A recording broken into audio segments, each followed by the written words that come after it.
Hallo, schön dich wiederzusehen. Wie ich sehe, brauchst du ein wenig Unterstützung bei deiner Mission zum zentralen Ebenenkraftsystem. Um die Mission erfolgreich abzuschließen, ist es wichtig zu wissen, was ein zentrales Ebeneskraftsystem ausmacht und wie es sich vom allgemeinen Ebenenkraftsystemen unterscheidet. Zunächst möchte ich die geometrischen Begriffe Ebene und Raum definieren. Der Raum besteht aus 3 Dimensionen.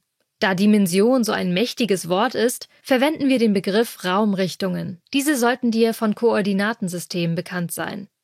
Es sind die Richtungen der X-, Y- und Z-Achse. Durch die 3 Raumrichtungen lassen sich alle Körper eindeutig definieren. Zum Beispiel der Würfel hier.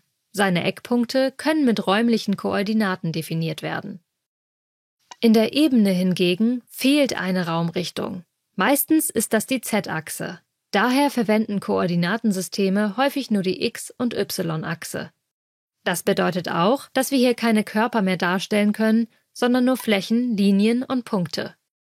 In der Statik gibt es 2 Arten von Kräftesystemen, das zentrale und das allgemeine. Aber was ist jetzt der Unterschied zwischen den beiden? Das zentrale Kraftsystem bedeutet, dass sich die Kräfte alle in einem Punkt schneiden.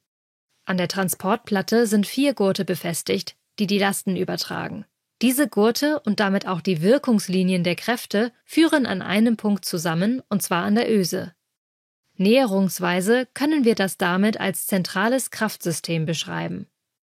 Beim allgemeinen Kraftsystem haben wir diese Einschränkung der Kräfte nicht. Allgemein bedeutet, es gilt für alle möglichen Kräfte. Betrachten wir hier kurz das Tretlager und die Pedale des Fahrrads.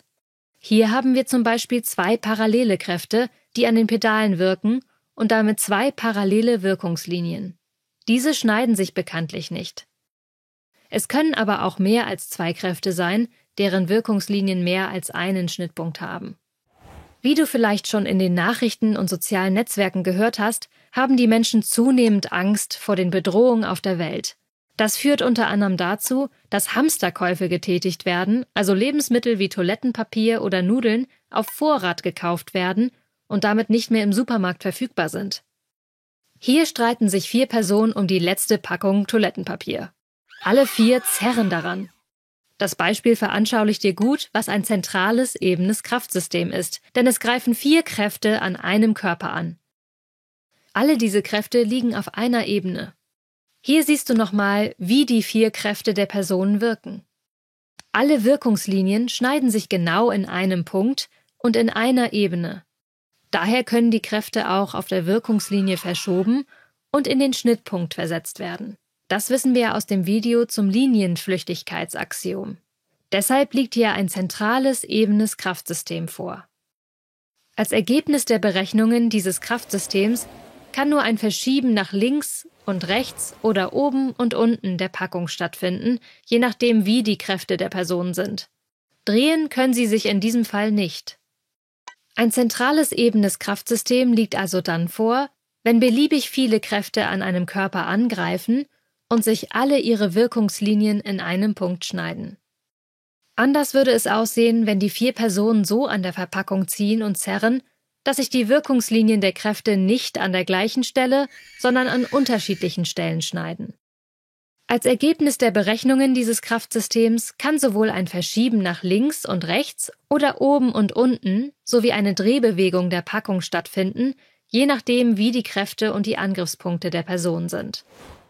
Ein allgemeines Kraftsystem liegt also dann vor, wenn beliebig viele Kräfte an einem Körper angreifen und sich ihre Wirkungslinien nicht in einem Punkt schneiden. Hier nochmal der direkte Vergleich. Links das zentrale ebene Kraftsystem, in dem sich alle Wirkungslinien in einem Punkt schneiden. Und im Unterschied dazu rechts das allgemeine ebene Kraftsystem, bei dem sich die Wirkungslinien der angreifenden Kräfte in mehreren Punkten schneiden.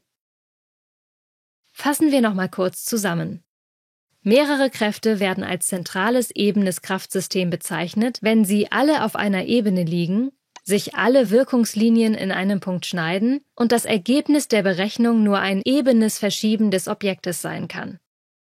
Im Unterschied zum zentralen Ebenenkraftsystem können sich die Wirkungslinien im allgemeinen Ebenenkraftsystem auch in mehreren oder in keinem Punkt schneiden. Alles klar? In der Übertragung zur resultierenden erfährst du mehr zum zentralen Ebenenkraftsystem. Dort wird auch gezeigt, wie du erkennst, wenn es im Gleichgewicht ist. Nun habe ich dir das Wichtigste für deine Mission mit auf den Weg gegeben. Viel Glück und bis bald!